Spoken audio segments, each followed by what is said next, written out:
Ang binta, puro kagta. Diwata. Pingi daw invitation si Mark Anthony Fernandez. Hala. Kasi in-interview ko siya nakaraan. Ako yung nag-interview sa kanya na yung kinongrats kanya kasi may opening ka sa Laguna. Tapos sabi niya, pingi invitation. Si Mark Anthony Fernandez.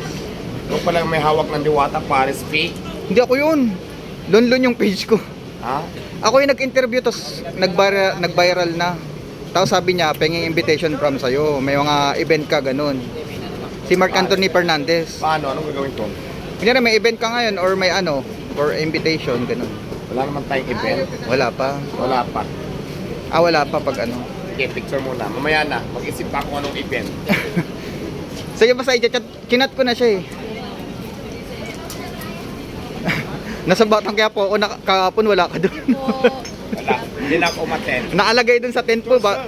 Diwata, tapos mga artistang katabi mo.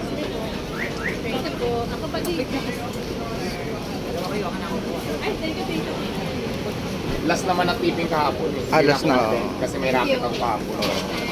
So Kuya Mark Anthony Fernandez, pag may mga event na lang daw po siya, i-chat ka po niya ni Diwata.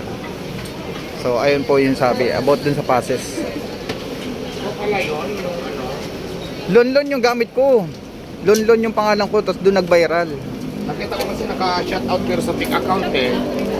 Hindi. Oy, thank you pala kay Mark Anthony Fernandez na shoutout nga Diwata Paris. Hello, sana makakain ka na dito sa parisan ko. Idol pa naman kita. Yun.